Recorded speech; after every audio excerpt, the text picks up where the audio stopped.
There's nothing goonga galunga about this book.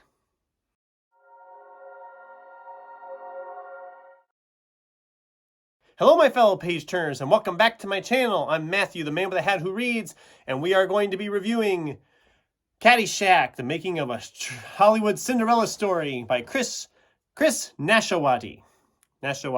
Yeah.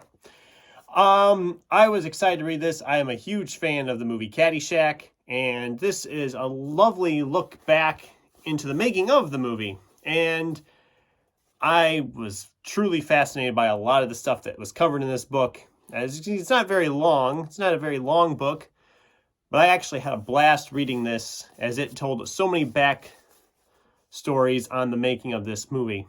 And fun fact, if you didn't know, a lot of this movie was improvised, which shouldn't be too surprising if you've seen the movie. They had a script they said was being rewritten almost every single day they were filming this movie, and eventually they just threw the script out, and a lot of the monologues are improvised. Pretty much every line of dialogue out of Bill Murray's mouth was not written to paper originally. It's amazing that this movie ever got made. The way it sounds, there was a lot of drug use and stuff on the sets. And it's a miracle that this movie ever saw the light of day. The original version, when they actually had it filmed, before they did any real big editing, the movie was 4.5 hours long. And what we end up with, like a 95, 100-minute movie. So a lot of editing took place on the making of this movie. And that was probably the most fascinating to me. I'm a huge movie buff anyway.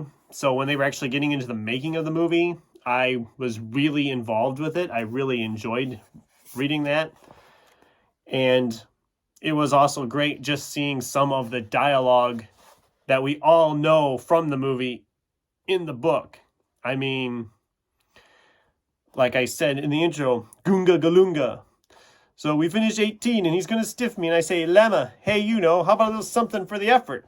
And he says, oh, there won't be any money, but when you die, you will gain complete consciousness. So I have that going for me, which is nice. And I just really enjoyed this. It goes into a lot of the background of the writers that started on like the National Lampoon magazine. And then, of course, all that leading into Saturday Night Live and all the stuff from there. A lot of coverage on that time frame. So if you remember that era, which I wasn't alive for, but if you remember it, you'll probably love it too. Now, I did really enjoy this, but I do have a few little nitpicks on it. And they're minor nitpicks. I mean, as a whole, I really enjoyed this. But I do wish that it wouldn't have ended the way it did. I wish they'd have kind of gone into another chapter or two, kind of talking about the legacy of this movie. Because, yeah, when it came out, it wasn't a big hit. But it has, of course, grown over the years. So I wish they would have kind of talked a little bit more about that, about people who've been inspired by the movie, who look back on it fondly.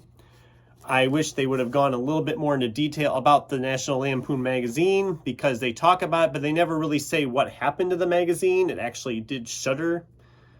I think it was 2003. I looked it up. I can't remember now off the top of my head when it shuttered up, the magazine.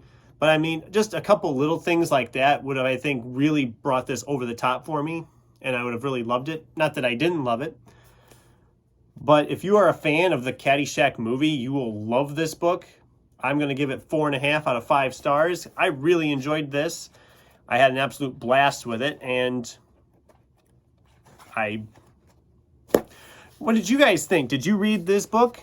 Or have you seen the movie? What are your thoughts on Caddyshack? What's your favorite line of dialogue from Caddyshack? Let me know in the comments down below. And until next time, thanks for watching. Keep turning pages and, well, be the ball. Na na na na na na na.